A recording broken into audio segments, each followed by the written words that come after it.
반갑습니다. 예, 날씨가 아직은 좀 쌀쌀한 것 같습니다. 건강 관리 잘 하시고.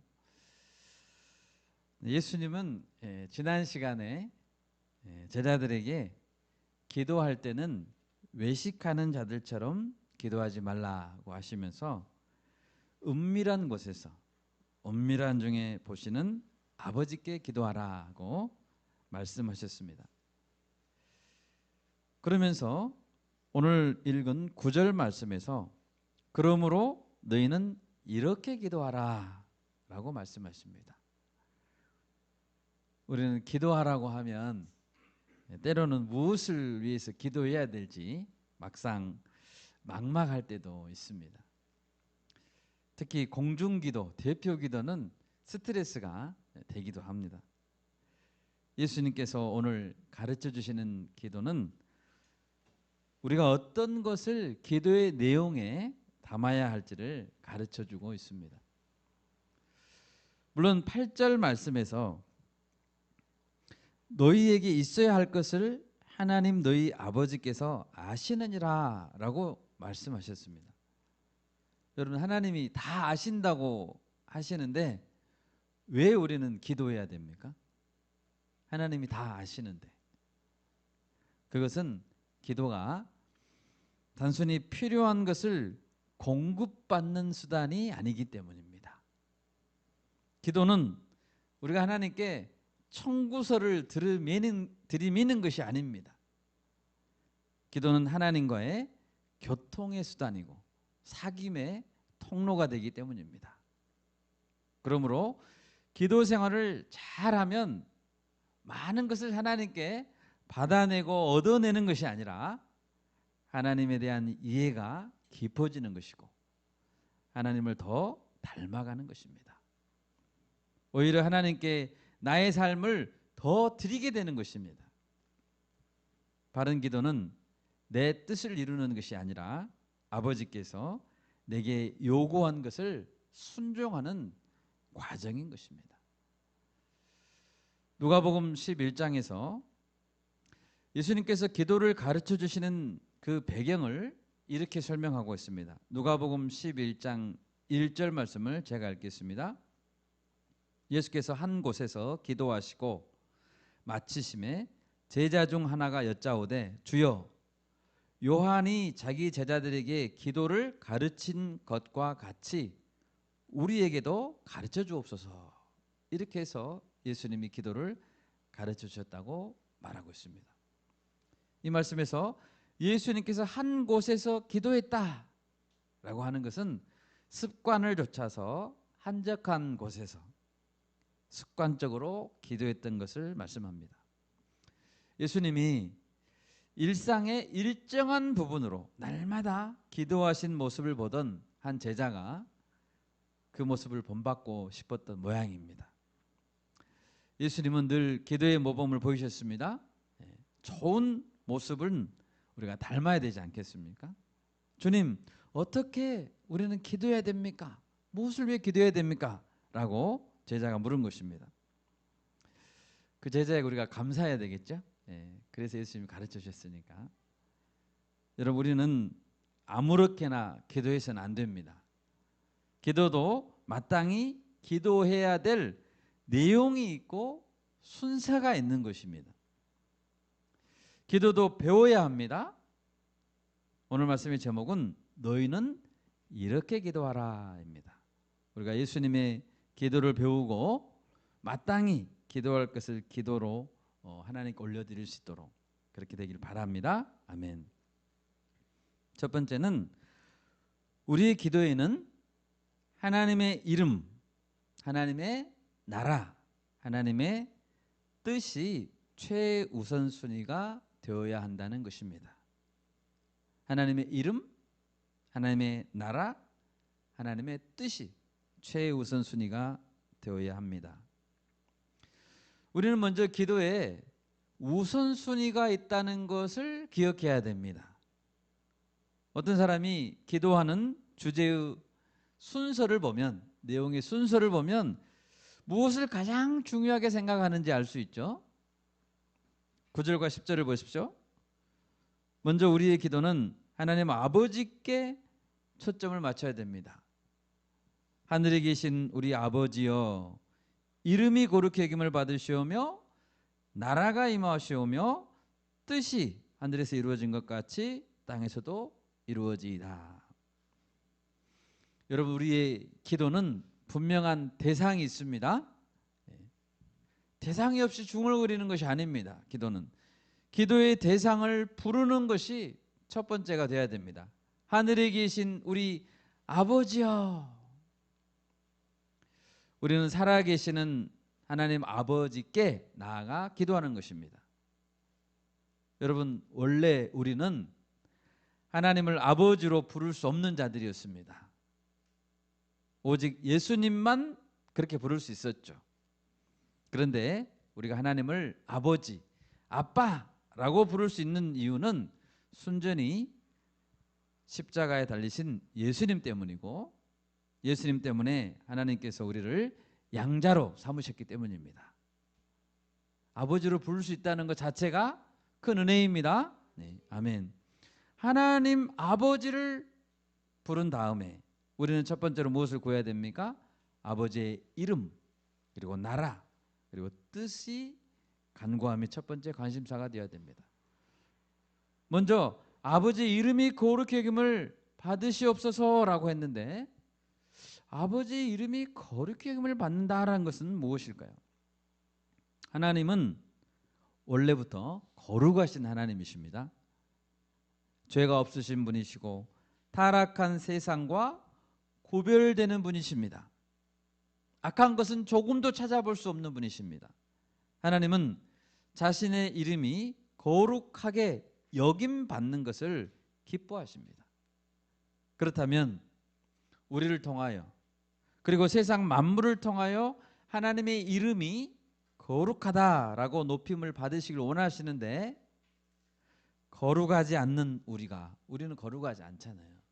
거룩하지 않는 우리가 어떻게 하나님의 거룩하심을 드러낼 수 있을까요?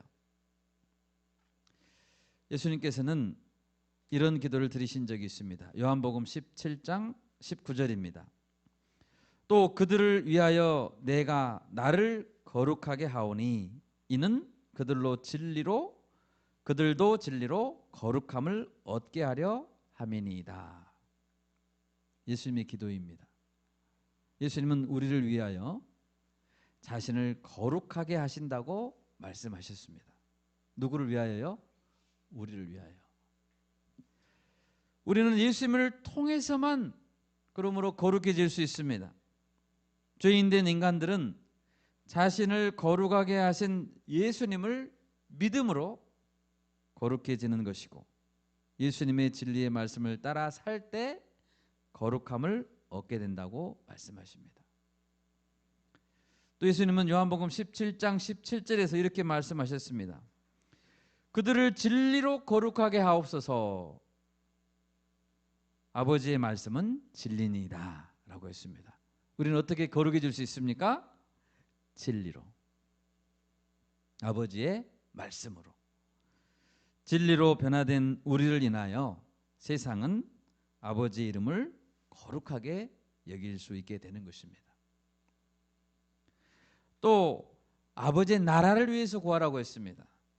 아버지의 나라가 임한다라는 것은 무슨 의미일까요? 여기서 아버지의 나라라고 했는데, 아버지의 나라에서 이 나라는 왕국을 말합니다. 영어로는 킹덤입니다. 오늘날처럼 백성이 주권을 가지는 민주주의 국가, 이런 것을 말하는 것이 아니라 나라가 임한다고 했을 때 또 눈에 보이는 국가 조직의 변화를 말하는 것이 아니라는 것입니다. 예를 들면 장로님이 대통령이 되는, 또는 목사님이 국회의원이 되는 것을 말하는 것이 아닙니다. 예수님께서 십자가형을 받으시기 전에 빌라도가 예수님께 물었습니다. 네가 왕이냐? 라고 물었습니다. 이때 예수님이 이렇게 말씀하셨습니다. 네 말과 같이 내가 왕이니라. 그러나 내 나라는 이 세상에 속한 것이 아니니라. 내 나라는 여기에 속한 것이 아니니라고 말씀하셨습니다.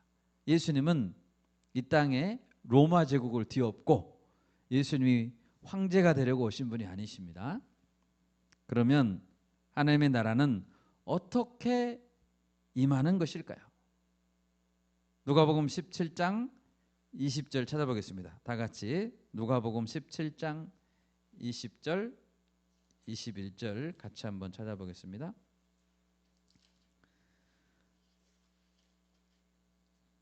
누가복음 17장 20절과 21절입니다. 같이 읽습니다.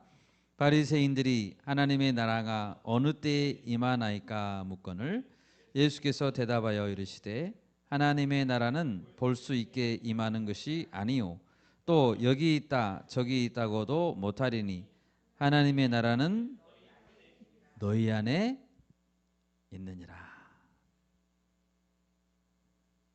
하나님의 나라는 어디 있다고요? 우리 안에 있습니다. 볼 수 있게 임하는 것이 아니라는 것입니다. 또 예수님은 누가복음 11장 20절에서 이렇게 말했습니다. 내가 만일 하나님의 손을 힘입어 귀신을 쫓아낸다면 하나님의 나라가 이미 너희에게 임하였느니라 라고 말씀하셨습니다. 여러분, 하나님의 나라, 예수님의 왕국은 이미 우리 가운데 임하셨습니다. 이미 너희 안에 있다라고 말씀하셨잖아요. 어떻게 해요? 우리가 예수님을 믿고 예수님을 왕으로 모셔드리고 예수님께 순종하면 우리 안에 하나님의 나라가 임한 것입니다. 아멘. 우리 안에 이미 임한 하나님의 나라는 볼 수 없습니다. 그러면 볼 수 있게 임하는 나라는 없습니까? 볼 수 있게 임하는 나라도 있습니다. 그 나라는 최종적인 하나님의 나라이고 그 나라는 오고 있는 중입니다. 아직 오지 않았습니다. 최종적인 나라, 우리 눈으로 볼 수 있는 나라는 아직 오지 않았습니다. 만약 오늘 저녁에 2024년 오늘 저녁에 내 눈에 하나님의 나라가 보인다. 그러면 나는 이미 죽은 것입니다. 그러므로 나라의 임하옵시며 라고 기도한다는 것은 점점 더 많은 사람들 마음 안에 하나님의 나라가 임하게 되기를 기도하는 것입니다. 이 기도가 이루어지기 위해서는 우리의 헌신이 필요합니다. 나라에 임하옵시며 라고 기도해 놓고서는 가만히 앉아 있는다면 우리는 제대로 기도하지 않는 것입니다.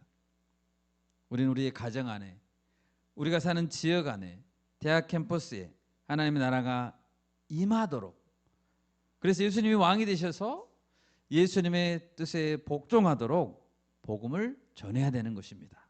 그러면서 이 기도를 해야 되는 것입니다. 또 아버지의 뜻을 이야기했습니다. 아버지의 뜻이 하늘에서 이루어진 것 같이 땅에서도 이루어진다는 것은 무슨 뜻일까요? 하늘에서 어떻게 아버지의 뜻이 이루어졌습니까? 예수님은 요한복음 4장 34절에서 말씀하셨습니다. 예수께서 이르시되 나의 양식은 나를 보내신 이의 뜻을 행하며 그의 일을 온전히 이루는 이것이니라 라고 말했습니다. 예수님께서는 아버지의 뜻을 이루시기 위해 이 땅 가운데 오셨습니다. 그래서 하늘에서 아버지의 뜻이 이루어진 것입니다. 아버지의 뜻을 온전히 이루신 것에 완벽한 모범은 예수님의 십자가였습니다. 마가복음 14장 36절입니다. 예수님의 마지막 기도였죠. 이르시되 아빠 아버지여 아버지께는 모든 것이 가능하오니 이 잔을 내게서 옮기시옵소서. 그러나 나의 원대로 마시옵고 아버지의 원대로 하옵소서 하시고. 여러분, 십자가의 길, 예수님이 가신 십자가의 길은 아버지의 원하심이고 아버지의 뜻이었습니다. 이제 그 예수님이 가신 그 아버지의 뜻에 순종하는 그것이 이 땅 가운데서 이루어져야 하는 것입니다. 예수님을 닮은 예수님의 제자들이 이 땅 가운데 살면서 아버지의 뜻을 실천하는 자들이 될 때 아버지의 뜻이 이 땅에서 이루어지는 것입니다. 예수님은 마태복음 7장 21절에서 이렇게 말씀하셨죠. 나더러 주여 주여 하는 자마다 다 천국에 들어갈 것이 아니요 다만 하늘에 계신 내 아버지의 뜻대로 행하는 자라야 들어가리라 라고 했습니다. 주여 주여 하는 자마다 다 천국에 들어가지 않는다고 했습니다. 아버지의 뜻을 알지도 못한다면 당연히 그 뜻을 행할 수 없을 것이기 때문입니다. 그리고 그 사람은 천국에 들어갈 수 없습니다. 아버지의 뜻대로 행한다는 것은 단순히 믿는다는 차원을 넘어서 믿고 행하는 차원까지 나아가야 함을 의미합니다. 내 아버지의 뜻대로 행하는 자라야 들어간다 했잖아요. 믿고 행하는 거기까지 우리가 나아가야 되는 것이죠. 아버지의 이름이 거룩하게 높임을 받으십시오.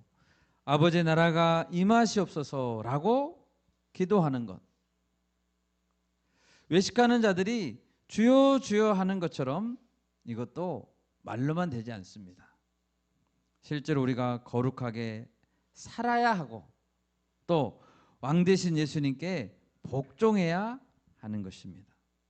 우리의 매일의 기도의 우선순위가 먼저 하나님의 나라와 뜻과 그의 거룩한 이름을 높여드리는 그런 기도가 될 수 있기를 간절히 바랍니다. 아멘. 두 번째로 우리의 기도는 이제 개인적인 필요들에 대해서 간구해야 됩니다. 여기에도 대표적으로 세 가지를 예수님께서 말씀하고 있습니다. 우리에게 필요한 양식, 그리고 죄사함, 그리고 영적 전투입니다. 먼저 11절에서 오늘 우리에게 일용할 양식을 주시옵고라고 말하고 있습니다. 양식은 원어에서 먹는 빵을 가리킵니다. 그런데 일용할 양식이라고 해서 먹는 양식만을 말하지 않습니다. 이 기도는 우리가 매일 필요로 하는 모든 육체의 필요들 그리고 동시에 영적인 필요들을 둘 다 말하고 있는 것입니다. 하나님은 우리가 영적이면서도 동시에 육체적이라는 존재임을 잘 알고 있습니다.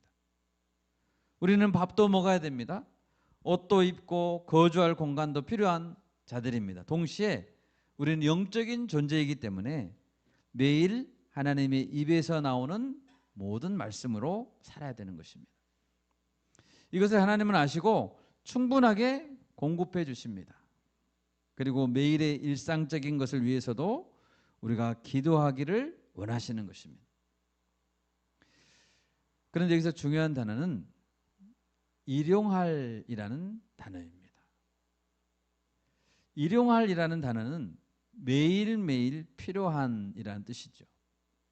우리는 내일이나 다음 주나 내년치를 위해서 기도하는 것이 아니라 매일의 것, 오늘 쓸 것, 그것을 위해서 기도해야 되는 것입니다. 그렇다면 우리는 이 기도를 날마다 해야 되겠죠? 일용할 양식을 구해야 되니까 날마다 아침마다 해야 되는 것입니다. 하나님의 공급하심은 어제의 것으로 만족할 수 없습니다. 어제의 것은 어제로 끝났습니다. 바로 지금 오늘이라는 시간에 우리는 하나님의 공급하심을 새롭게 받아야 되는 것입니다. 일용할 양식을 구하는 것입니다. 또 일용할이라는 말은 양식만을 위하는 단어가 아닙니다. 이 뒤에 나오는 죄 용서함이나 영적 싸움에 있어서도 그것의 현재성, 그것이 적용되어야 되는 것입니다. 우리는 매일 죄를 짓습니다. 그러니까 매일 용서함 받아야 됩니다. 그리고 매일 우리 앞에 영적 전투가 있으니까 매일 승리해야 되는 것입니다. 여러분, 하나님께서 광야에서 만나를 주셨습니다. 만나를 주셨을 때 그 주기가 간격이 얼마였습니까? 일주일에 한 번 줬습니까? 아닙니다. 날마다 매일 내리셨습니다. 아멘. 만나가 하루만 지나면 어떻게 됐습니까? 그 다음날 아침에 벌레가 생기고 냄새가 났다고 했습니다. 만나는 그 다음날 먹을 수 없습니다. 버려야 됩니다. 하나님은 양식을 매일 주십니다. 아멘. 그것은 우리에게는 영적인 것이든지 육적인 것이든지 날마다 새로운 것으로 채워져야 된다라는 것을 의미하고 있습니다. 많은 그리스도인들이 일주일에 한 번 예배드리는 것으로 충분하다고 생각합니다. 또 수요일 저녁 예배까지 드리면 대단한 믿음의 사람이라고 생각합니다. 여러 가지 핑계를 대고 말씀을 먹는 것을 소홀하게 생각합니다. 그런데 우리가 일주일에 밥을 한 끼만 먹는다고 생각해 보십시오. 얼마나 끔찍합니까? 우리는 밥을 한 끼 잘 먹고 겨울잠에 들어가는 곰이 아닙니다. 날마다 세 끼를 꼬박꼬박 챙겨서 잘 먹습니다. 여호수아 1장에서 하나님은 여호수아에게 얼마 간격으로 말씀을 묵상하라고 하셨습니까? 여호수아 1장 8절을 읽어드리겠습니다. 이 율법책을 네 입에서 떠나지 말게 하며 주야로 그것을 묵상하여 그 안에 기록된 대로 다 지켜 행하라. 그리하면 네 길이 평탄하게 될 것이며 네가 형통하리라. 아멘. 아예 율법책을 입에서 떠나지 말게 하라는 것입니다. 주야는 무슨 뜻이에요? 아침과 저녁으로 밥을 먹듯이 묵상도 아침과 저녁으로 하라고 하셨습니다. 여러분, 우리가 끼니를 거르지 않고 말씀을 먹음으로 아멘, 영적으로도 살이 찌고 성장하게 될 수 있기를 바랍니다. 아멘. 12절입니다. 우리가 우리에게 죄 지은 자를 사하여 준 것 같이 우리 죄를 사하여 주시옵고. 예수님의 비유 중에서 1만 달란트 빚을 탕감받았던 자 생각나시죠? 그 사람은 100데나리온 빚진 자를 용서하지 못해서 다시 감옥에 들어가야 됐습니다. 처음에 1만 달란트를 탕감해 준 임금이 자비를 베풀어 준 것은 돌아가서 은혜를 베풀면서 살아라 라고 탕감해 준 것입니다. 용서받은 자에게 그러므로 제2의 인생을 시작하는 이유가 여기에 있는 것입니다. 제2의 인생은 은혜를 베풀며 살아라는 것이죠. 이처럼 우리가 용서받은 자로서 마땅히 보여야 할 자세는 이웃을 용서하는 것입니다. 예배하기 전에, 제물을 드리기 전에 친구와 싸운 것이 생각나면 제물을 놓고 가서 화해하고 돌아와서 제물을 드리라고 했습니다. 우리가 예배하기 전에 남을 용서하지 않으면 하나님도 우리의 예배를 받지 않으시고 우리의 기도를 듣지 않으실 것입니다. 실제로 자신에게 죄 지은 자를 사하여 준 것 같이라고 우리가 기도를 한다면, 그러면서도 죄 지은 자를 용서하지 않는다면 우리는 주기도문을 제대로 못하고 있는 것이죠. 주기도문을 제대로 외우고 기도하려면 죄 지은 자를 용서해 줘야죠. 그리고 이 주기도문을 해야 되는 것입니다. 용서하지 않는다면 주기도문 자체를 할 수 없습니다. 우리는 고린도전서 13장 7절에서 사랑에 대해서 이야기할 때, 사랑은 모든 것을 참으며 모든 것을 믿으며 모든 것을 바라며 모든 것을 견디느니라 라고 했습니다. 사랑의 눈으로 바라보지 않으면 참을 수 없습니다. 견딜 수 없습니다. 다 내 마음에 들지 않습니다. 그런데 실수를 참아주고 무례함을 견뎌주지 않으면 아무도 그 주변에서는 잘할 수 없는 것입니다. 사랑의 눈으로 바라볼 때 소망을 찾을 수 있습니다.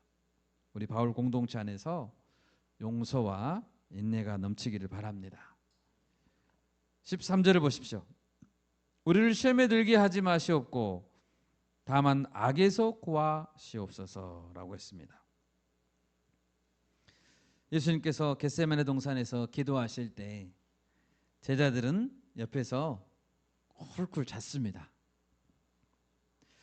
예수님은 십자가에 달리시는 가장 인류 역사상 위대한 사건을 코앞에 두고 정말 철저하게 정말 하나님 앞에 매달려서 기도하고 있는데 제자들은 옆에서 콜콜 잤습니다.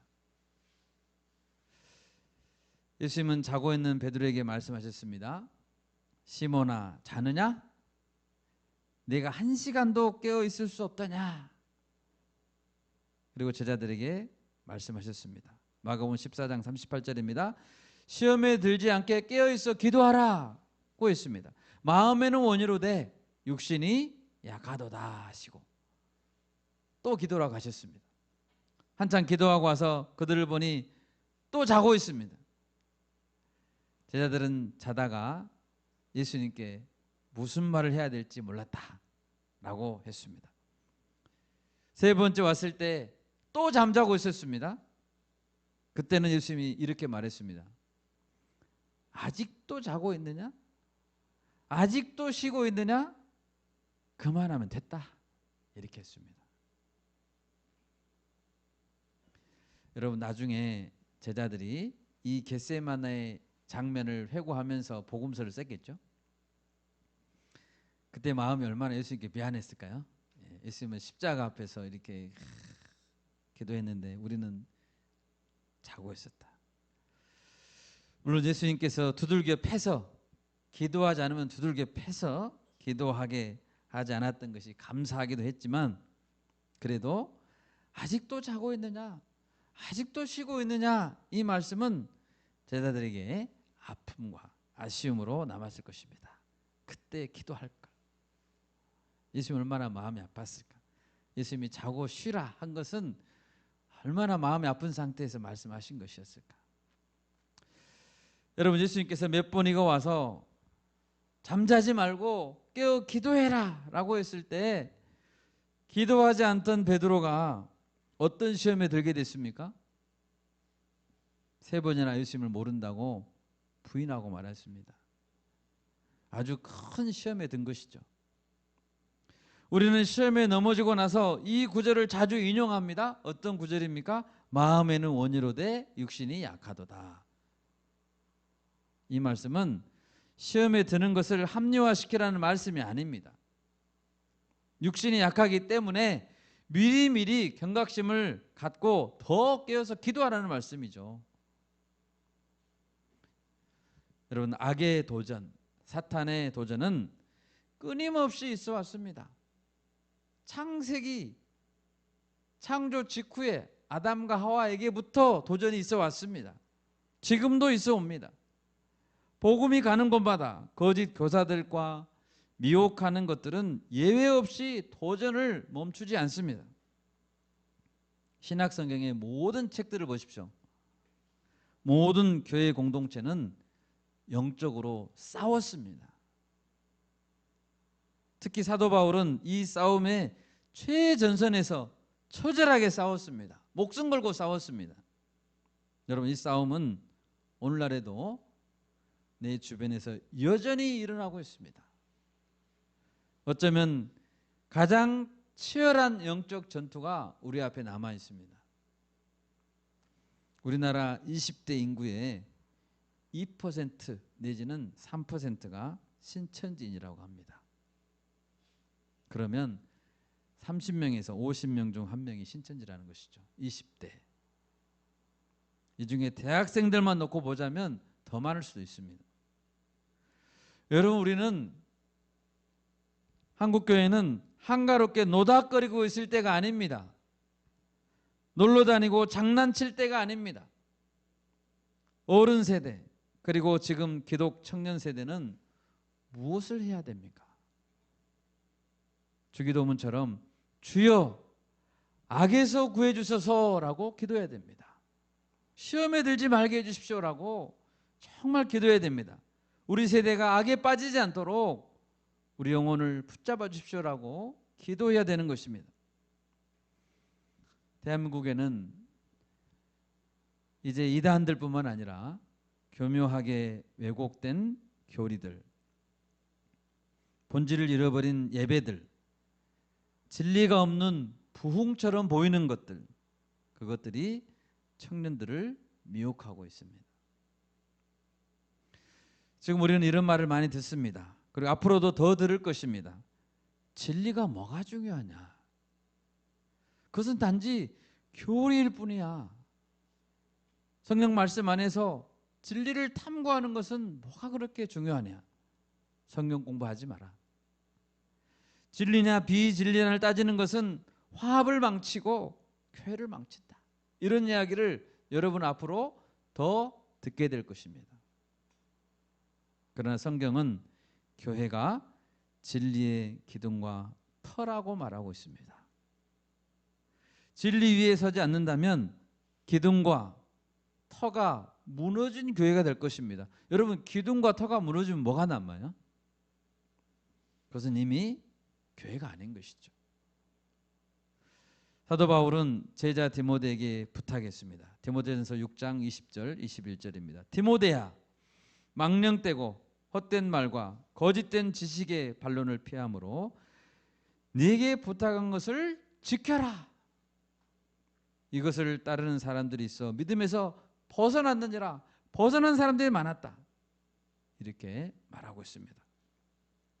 초기 기독교 이단 중 하나였던 영지주의라는 이단이 있습니다. 영지주의의 대표적인 문제는 방탕과 탐욕이었습니다. 교회 안에 들어온 것이죠, 영지주의가. 그것들이 교회 안에 뿌리를 내렸고 초대교회는 이 방탕과 탐욕들과 영적으로 치열한 싸움을 해야 됐습니다. 여러분, 요한계시록에 예수님이 7 교회에게 편지를 썼죠.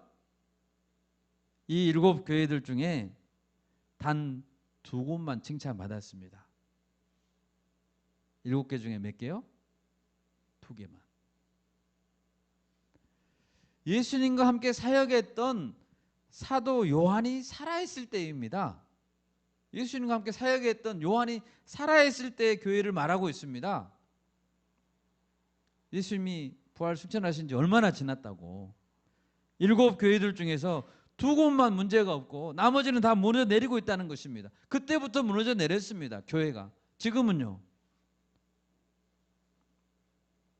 우리를 시험에 들게 하지 마옵시고 다만 악에서 구하옵소서. 이것은 교회가 해야 될 기도입니다. 이 기도는 오늘 우리의 기도가 되어야 하는 것입니다. 이제 말씀을 엮고자 합니다. 여러분, 우리가 예수님의 바른 기도를 배우기를 원합니다. 아멘. 우리 기도에서 우선순위를 놓친 것이 있다면 교정해야 됩니다. 우리가 필요한 것은 육신에 필요한 양식만이 아니라는 사실을 우리는 배웠습니다. 매일의 영적 싸움에서 승리하는 길은 깨어서 기도하는 것밖에는 없습니다. 저와 여러분이 영적 싸움에서 승리하는 자들이 되고 우리 바울교회가 승리하는 교회가 될 수 있기를 간절히 바랍니다. 아멘.